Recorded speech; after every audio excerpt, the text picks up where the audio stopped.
Hey, what's up everybody? It's OC, and welcome back to a brand new season of The Confusion Records. We are at season 4 now. This is episode 1, and I'm going to start off the season with some stuff about the shutdown.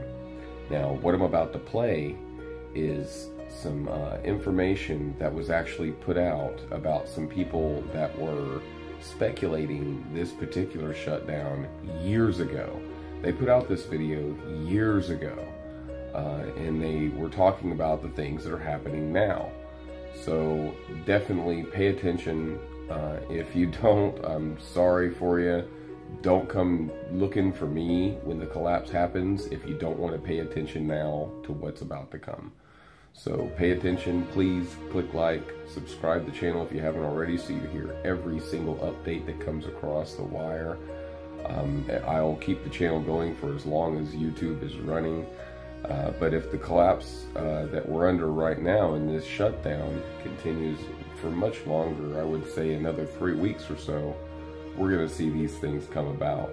So start to look for these warning signs within your own life, in your own banking systems and things like that, to know what's coming. Keep your eyes peeled. Keep vigilant. We can make a difference, but we must speak up. So please share the content. Thanks so much, everybody. Since 1979, there have been 5 major world shocks: the fall of the Soviet Union, the collapse of the Japanese stock market, the rise of Muslim terrorism, the dot-com bust in 2000, and the financial meltdown of 2008. One private research network in Baltimore correctly predicted all these 5 events well before they happened. And right now, the founder of this network believes we're going to see a 6th right here in the very heart of America.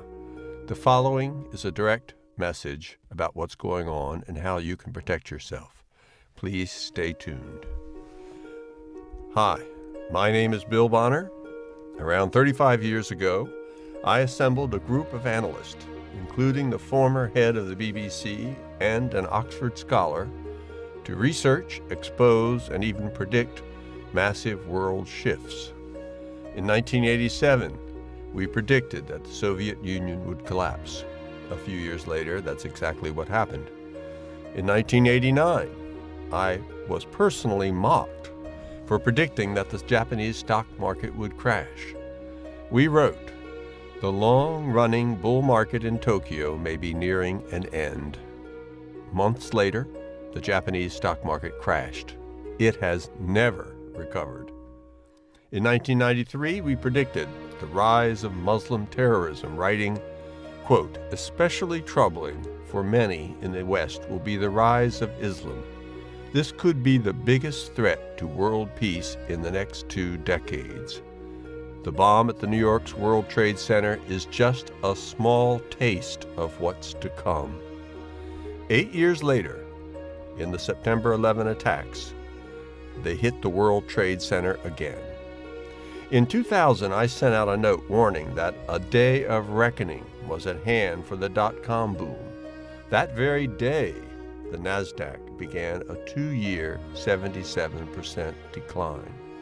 And recently, we predicted the crash of the housing bubble in 2008, along with lenders Fannie Mae and Freddie Mac. Our success has allowed my once small group to grow into the largest underground research network on the planet, with 2.4 million subscribers. According to the Alliance for Audited Media, we reach more people than the New York Times or the Wall Street Journal. The FBI and the CIA have even approached us for help on matters of national security. But I don't bring this up to brag. I'm here because I think we're about to see a 6th major shock. One more important than anything my firm has dealt with, rivaling and even surpassing the fall of the Soviet Union.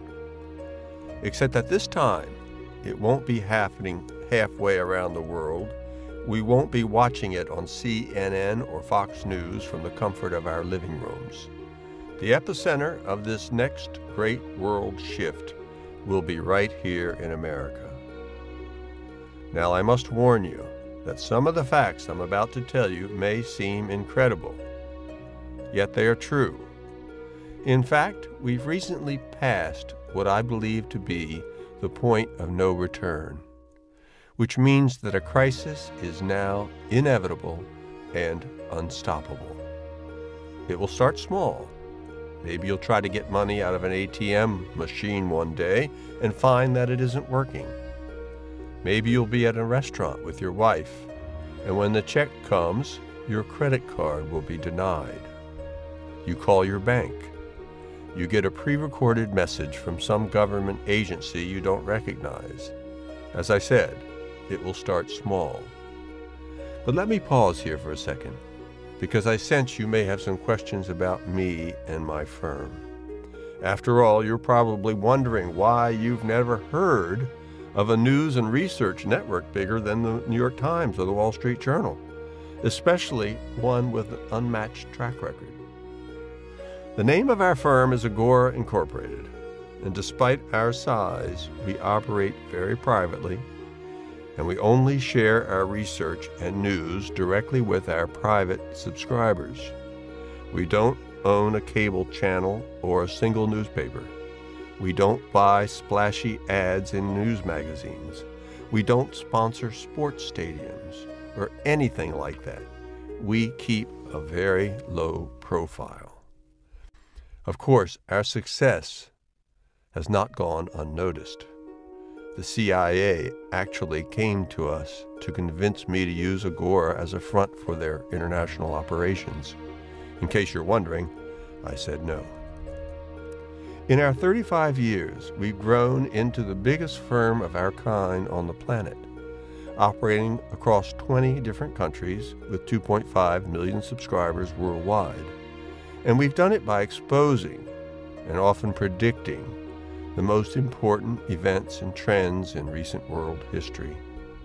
Each time, we've been able to accurately call a major world event, especially a market crash or other type of crisis.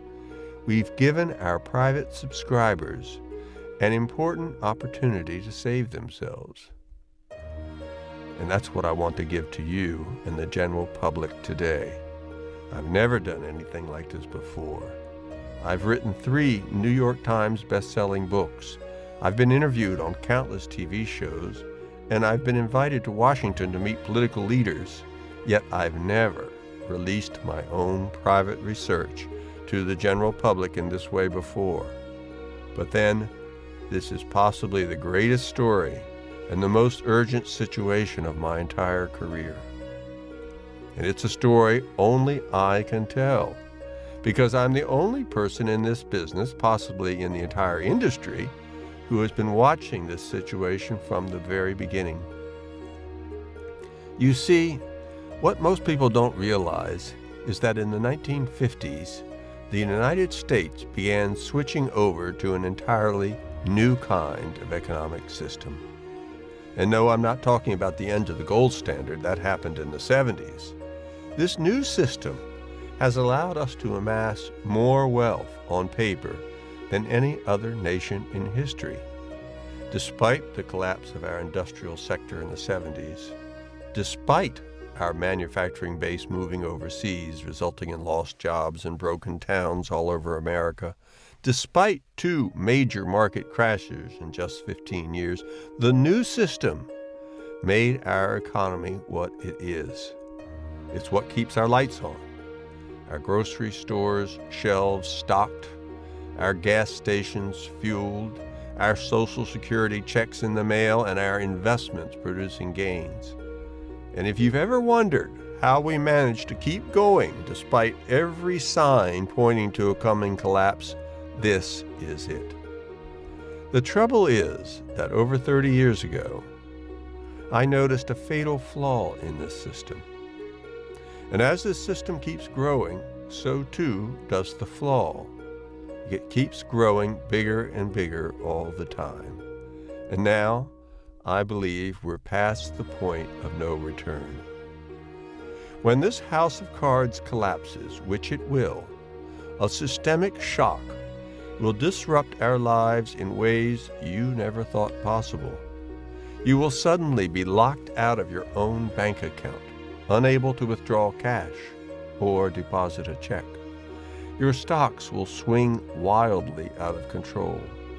You won't even be able to access your Social Security money. Like a virus, it will spread to our food supply chain, causing massive shortages in the cities and suburbs. The same thing will happen to our gas network. America's highways will become quiet and empty. And one by one, every service you've come to depend on, from your bank to your grocery store to our federal government, will shut down. You won't be able to get cash, and without cash, you won't be able to buy food or gasoline. And what happens to America then? As a society, we are now more than ever dependent on convenience, on free government services instead of our own hard work, on credit instead of our own hard-earned cash. What happens when people can't use their credit cards? When they can't drive to get their checks because there's no gas? When the only thing you can count on is cash, and no one seems to have any of it? Will you be able to rely on your neighbors, your fellow citizens? Well, lately I'm not so sure. Now I realize that to someone who hasn't been studying this for 35 years, the idea of a serious crisis like that hitting America may not seem possible. After what I'm about to tell you, I think you'll reconsider. Quote, literally, your ATM wouldn't work. You type in your code, no money comes out. You get your paycheck, you can't cash it, close quote. Those are the words of the architect of the 2008 bank bailouts, Treasury Department insider Neel Kashkari. What he's describing is a crisis that you and I came very close to experiencing just a few years ago. If it sounds similar to what I'm describing, it's for a good reason. Former Secretary of the Treasury Tim Geithner has stated, "We came exceptionally close. You could hear the fear and the panic, because anybody living in that world at that time, running a business at that time, knew that we were on the edge of losing the capacity to function." This has been confirmed by former Secretary of the Treasury Hank Paulson, as well as two former congressmen.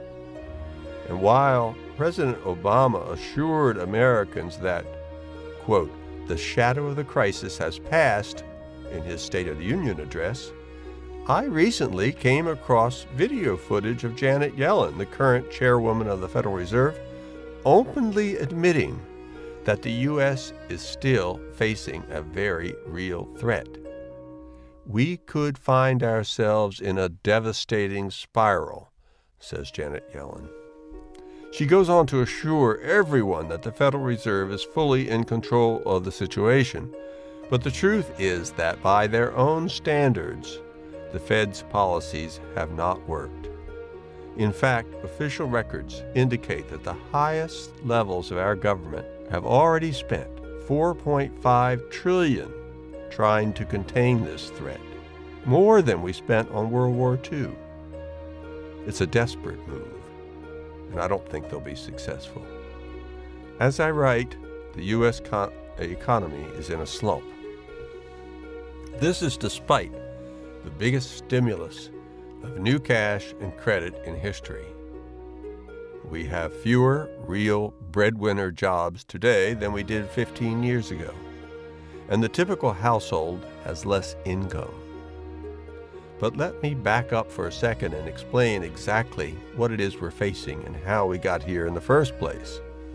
By now, I bet you've already heard more than a few over-the-top conspiracies and wacky theories and people who don't have all the facts. Maybe you've even watched a few specific dates for the beginning of a crisis come and go, and if so, you're not alone. There are a lot of people out there who know deep down that something's not right in America, that it's been a different place since 2008. Yet they can't quite put their finger on what exactly is happening or what's coming next. Because it's not Obama, it's not the national debt, it's not a currency threat. There's a much deeper problem.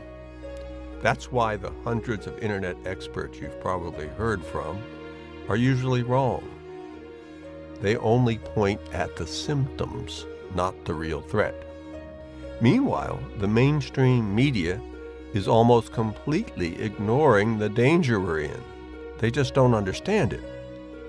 Between that and the official recovery story coming out of Washington, it's no small wonder that the vast majority of Americans still have no idea about the threat our own government is spending trillions of dollars trying to contain. But then, that's why my company exists. That's what brings me here today, to tell you the truth as we see it. And the truth is, what's wrong with America didn't start in 2008 or in the decade before that. Let me start from the beginning, when I first discovered a terrible secret about our economy. As I mentioned before, I started out in politics.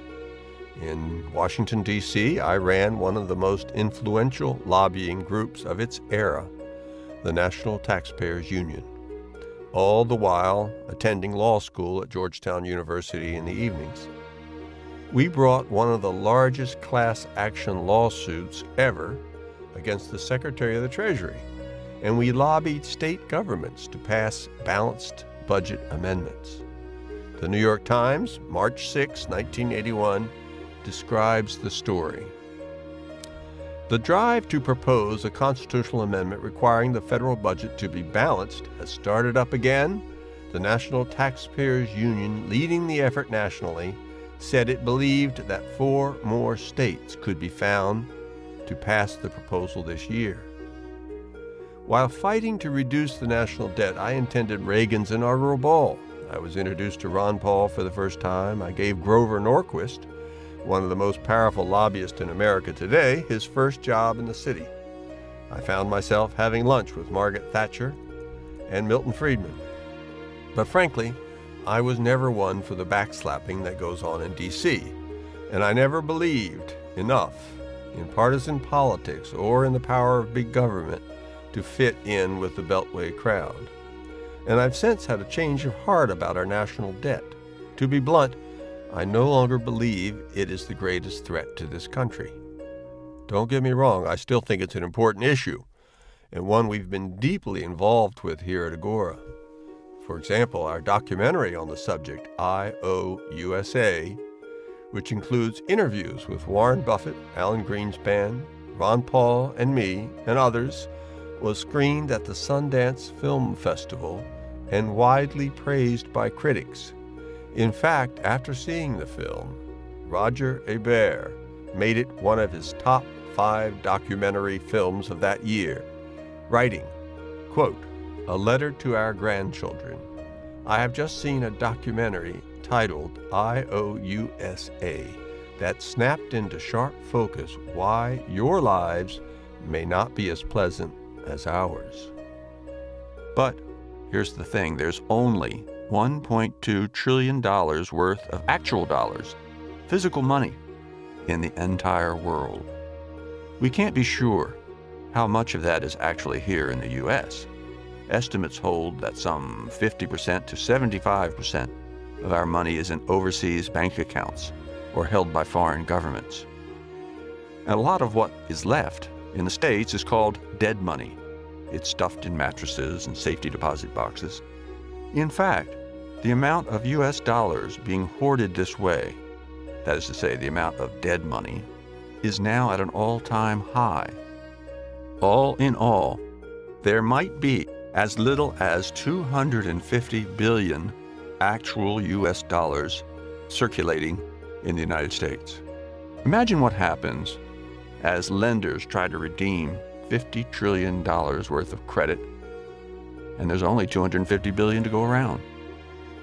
You go to your ATM, you ask for cash, but there isn't any cash left. Suppose you have a 10,000 line of credit on your card. If the credit system doesn't work, you might as well be flat broke.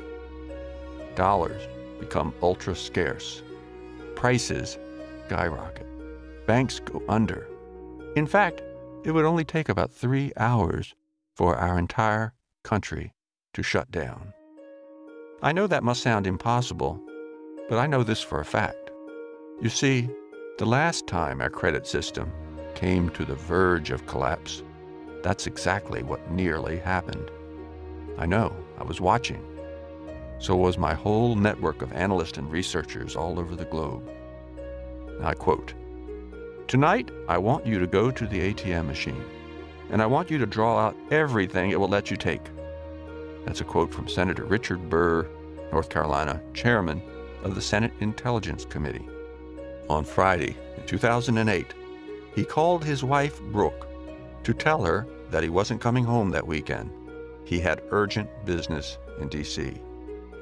He also gave her one very important instruction. Go to an ATM, take out everything you can. Out in California, the CEO of PIMCO, the largest mutual fund in the world, was telling his wife the same thing. It's a quote, "I said, just go to the ATM. I'm not sure the banks are going to open tomorrow. And she said to me, 'You must be kidding.' I said, 'No.'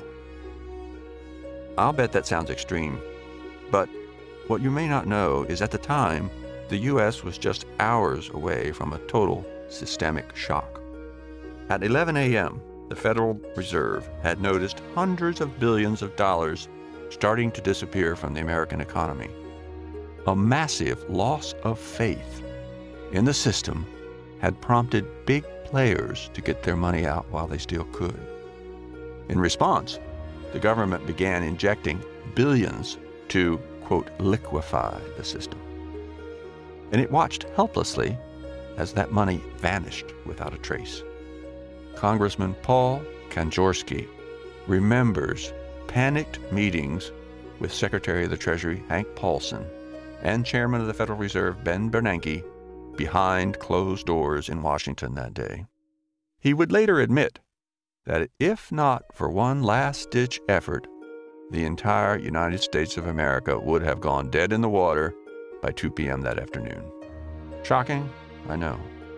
Especially because most people still don't realize how close we came to a full-scale shutdown, or how close we are still. You see, this situation never actually got resolved. Instead, it got worse. A McKinsey study tells us that there's $57 trillion more debt today than there was in 2007, and it's growing. In fact, it's being artificially pumped up by the Federal Reserve and other central banks. As you can see from the chart above, our current credit system started around 1950. In the late 70s, traditional American industries such as cars, steel, televisions, radios, even computers moved overseas. Credit came in and replaced traditional wage increases as a way to prop up our economy. That's what triggered the massive growth phase it entered around that time. Agora warned in 1993 that it would begin to unwind, that the credit cycle would come to an end. That nearly happened in 2000, when the credit system first stalled out and the dot-coms went bust. But then, housing was there to support it. All that credit rushed into the housing market, which then shot up to meteoric levels. But when housing collapsed, there was nothing else to keep us going. That's when the Federal Reserve started buying up bonds and mortgages. Starting with a balance sheet of $700 billion before the crisis, the Federal Reserve is now on the hook for $4.5 trillion. That's how much new cash and credit it has put into the system in the last 6 years. Our lender of last resort, the Federal Reserve, has become too big to fail. Unfortunately, if it does, there's no higher entity that can step in, save our credit system. It has simply gotten too big. And all it takes is just one small loss of faith. A few big players start taking their money out while they still can.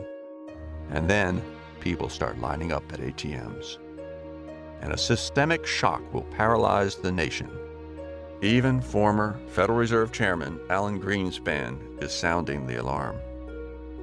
Unless we come to grips with this problem, I'm afraid we're going to run into some kind of political crisis. In the 36 years Agora has been providing its subscribers with information, we've seen countries get hit with financial shocks like this again and again. In just the last century, I can name at least 38 events very similar to what I'm describing. But none of them has even come close to the scale of a potential collapse here in America. That's because none of these countries has ever been able to borrow so much or become so dependent on credit. We're going to see just how dependent we've become, and I'm not looking forward to it. America's unique status as the world superpower has enabled us to keep borrowing at unheard of levels, all on the assumption that we're good for it. But we're not. And at some point, someone will realize that. When Americans can no longer use their credit cards, when grocery stores are hoarding food rather than selling it, when we become stranded in our homes because there's no gasoline, when our retirements vanish, when our government benefits are cut off, what will happen to America as a country? I'd like to be able to say that we'll band together and take care of each other, but will we? In the 1970s, we had a near miss with a very similar kind of crisis. Our steel and auto industries began to fail, gas prices soared, riots broke out in major cities like Philadelphia, Boston, and Chicago. One woman, a teenager at the time, remembers. Working at a country gas station, she remembers being swarmed by an angry mob one day after the gas station ran out of gas. In terms of economic crisis, it was tiny compared to what we're facing today. Yet it shook America to its very foundation. Can you imagine a full-blown collapse in today's America, where anger at police is reaching a boiling point, where teenagers can use the internet to summon flash mobs in just minutes, where half the population pays no taxes and depends on aid from the federal government, where students crippled by college loans can't get jobs? Given what we just saw in Baltimore and in Ferguson, New York, Oakland, and other cities last fall, with people seizing just about any excuse to loot stores and break windows, how long do you think those same people will refrain from stealing and violence when they can't get a meal? My feeling is not very long. All this must seem incredible, but I've seen these types of crises play out again and again all over the world. Because of the nature of my business, I've lived on 3 continents and visited probably 100 countries. For instance, most people think of Argentina as a poor country.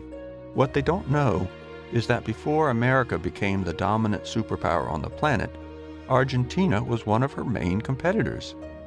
It was a lot like the U.S., with similar resources, a similar population, and similar spirit of free enterprise and liberty. In fact, Argentina was actually growing faster than America. Buenos Aires, its capital, was settled by immigrants from Ireland, Italy, and Germany. It combined the rich agriculture and industry of Chicago with the boulevards, parks, and buildings of Paris. A few years ago, I bought an isolated cattle ranch up in the Andes Mountains of South America. So I passed through Buenos Aires regularly on my way there, and I know the country pretty well. Walking down the streets, you'll see decaying subway trains, state-of-the-art many years ago, big, beautiful buildings covered in graffiti, windows broken, old cars, top of the line in their day, sitting junked by the side of the road. It's as if a war had broken out. Why? It was a financial crisis, very similar to what I see coming in the U.S. In fact, when you look at the damage that events like this can cause, it's no small wonder our government has already put $4.5 trillion, that is more than it cost to liberate Europe, towards stopping it. You see, human beings need to believe that things will happen more or less as they always have, that the sun will come up every morning, that plants will grow, that the rains will come. If we didn't, we couldn't plant food or buy houses or start businesses or do much of anything. Of course, believing nothing will ever change is actually a form of delusion. Totally irrational. But it's necessary for our survival. The problem, though, is that sometimes things do change, big time. and we are unprepared when really big changes are about to strike. People refuse to believe what's often right in front of them. Lawyers call this willful blindness. Psychologists call it the normalcy bias. That's why, while I was warning our subscribers about the dot-com bubble, for example, plenty of people thought it would never end. A famous book at the time, Dow 36,000, argued that the stock market was cheaper than ever. An article published in The Atlantic read, "Stock prices could double, triple, or even quadruple tomorrow and still not be too high." Then suddenly the Nasdaq started falling and eventually wiped out 77% of its value. Today, I'm seeing the same willful blindness here in America. People believe that our credit economy can just keep going forever, that we can keep borrowing and spending money that really isn't there. They think debt can go up faster than income indefinitely, even though it's mathematically impossible. And now, our highest government officials are still locked in a desperate struggle to keep this system going. And the fact of the matter is, they've already used up all the tools they have. They've kept credit cheap by reducing interest rates to near zero. How much lower can they put the rate if the system runs into trouble? They've already expanded the Fed's balance sheet by 542% in just a few years. How much more can they do? History is full of people who thought they were the exception, just like most Americans believe today. These stories always play out the same way. People think the rules don't apply to them. They think they can get away with something that no one else has. Our credit economy is no different. The rules still apply. Credit is not real money. It's just the flip side of debt. You run up too much debt, and you go broke. And many, many Americans are about to learn this eternal truth the hard way. We can't build the biggest credit system in world history and expect it to stay standing forever. Eventually, someone loses faith. In fact, we've seen this before right here in America. In 1819, people in America started noticing that banks were always trying to get out of honoring cash deposits. They'd give you an IOU instead, supposedly as good as real money. But attempts to redeem those notes for actual money were actually blocked or stalled in some way. Suddenly, cash started to skyrocket in value, with banks desperately trying to cover up the fact that they couldn't actually honor their deposits. They didn't have enough money. When the American public, along with foreign creditors, caught on to this, a third of America's money vanished into a black hole. The Western territories ran out of cash completely. They had to switch to a barter system using grain. Real estate and land prices dropped off a cliff, as did income from rents. You couldn't sell anything because no one had the money to buy it from you, and no one would risk a loan because there wasn't necessarily enough cash to get it back. Nearly half of all the money in the country disappeared. The resulting economic collapse stretched on well into the following decade. And we were lucky, because we were young. And the collapse happened before the problem was bad enough to do permanent damage. And back then, most families were self-sufficient, and the whole economy worked on cash, not credit. Today, it's a different story. We have a credit system worth more on paper than the national wealth of most countries, and it's already starting to come apart. Ever since that 2008 morning, when the Treasury noticed billions disappearing from the U.S. economy, the Federal Reserve has been locked in a desperate struggle to keep this event at bay, and it hasn't worked. They've even been flooding the U.S. economy with more new money than ever to try to make up the shortfall.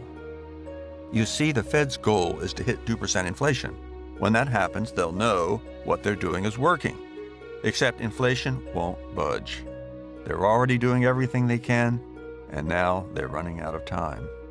By this summer, the Federal Reserve was already supposed to be raising interest rates, but the latest GDP numbers show the economy is contracting, not growing.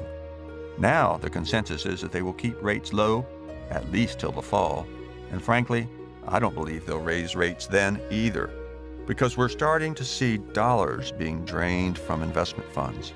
In just 1 week, $7.2 billion disappeared from U.S. stock funds, the 9th major withdrawal in the last 10 weeks. Just one fund has already seen $38 billion pulled out this year. To compare, the previous record for withdrawals was set in 2009, was just $20 billion. And Wall Street's already on edge. A note from a Bank of America analyst is now warning, correction risk will grow in the absence of fresh inflows in the coming weeks. It's not clear where this money is going, but billionaires are thought to be hoarding an average of around $600 million in cash each. That's what happens, by the way. The smart money heads for the exits first. Then there's a panic. What is clear is that cash dollars are already skyrocketing in value. As we get closer and closer to this crisis, I expect more and more restrictions on your ability to deposit, to withdraw, and to use your own cash. Here's what will happen. You'll go to your ATM, but your account will be frozen. The bank will tell you it noticed a suspicious activity. What suspicious activity? You tried to take out your cash. In fact, we're already seeing this in Europe. Just recently, a Swiss pension fund tried to withdraw a very large amount of cash from its bank, with the idea of storing that cash in a guarded vault instead. The bank refused to give the fund its money. And when the pension fund complained, the government backed the bank. In fact, it admitted that it had been, quote, recommending that banks with cash demands act restrictively. And it's already starting to happen in the U.S. The U.S. government has started implementing Public Law 111147, which makes it harder for Americans to take money out of the United States and out of American banks. Banks like J.P. Morgan are no longer allowing people to store cash in safety deposit boxes. In certain American cities, Chase Bank customers are now not allowed to make cash payments on credit cards, mortgages, equity lines, and auto loans. In fact, a man who tried to pay his mortgage with cash at a Bank of America was nearly arrested. And when a reporter from the liberal Daily Kos tried to investigate, he was accused of casing the bank. From Florida to New York, states have been moving to restrict citizens from accessing and using cash. In fact, Louisiana just made it illegal to use cash to buy any precious metals, including gold.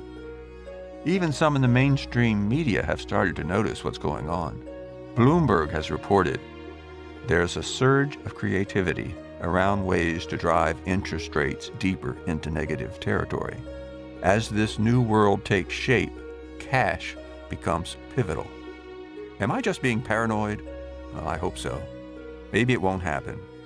Maybe it won't be so bad. But as you'll see in a moment, something must give. The credit economy cannot last, and it's anyone's guess just how bad it will be when it finally gives way. In America today, we're seeing protest, rioting, young people fighting with police and turning their backs on American values. A majority of people in the U.S. now favor taking some people's money to distribute to others. A majority also favor higher taxes. It's already beginning to look like a very different America from the one you and I grew up in. Today, 1 in 5 Americans do not think the U.S. will remain a single country going forward. There have already been secession movements in Texas and now in Hawaii. In fact, a consultant for the Pentagon recently revealed plans by the Chinese to provide arms to these Hawaiian separatists. And Chinese officials have actually threatened the U.S. Secretary of State, saying they would not hesitate to assert their territorial claims over the islands. According to at least one source, the U.S. military even has contingency plans in place for the withdrawal of U.S. troops from Hawaii.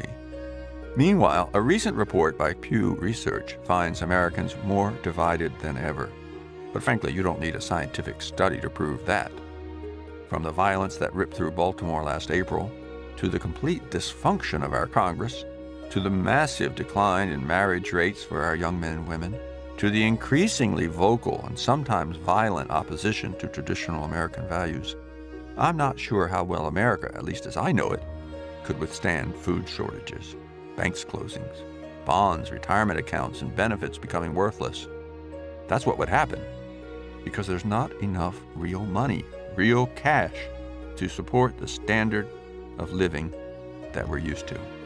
Realize that if you collected every single dollar in the country, you'd have less money than the GDP of Finland, and not much more than the GDP of Greece. Our economy runs on credit, not cash. And in a credit crisis, which is certainly ahead, credit is the first thing to disappear. The second thing that goes is cash. And then you have real problems. I've seen cases where economic shocks like this last years, where people are cut off from their bank accounts for months at a time, where prices swing wildly out of control, where strikes cripple services and shut down highways, where hospitals can't get medicine, where governments become increasingly desperate and violent. Whether this will happen today or tomorrow or a month from now, I don't know. Nobody knows. But I do know that no country in history has ever maintained the course that America is on now. I know that no one gets away with creating fake wealth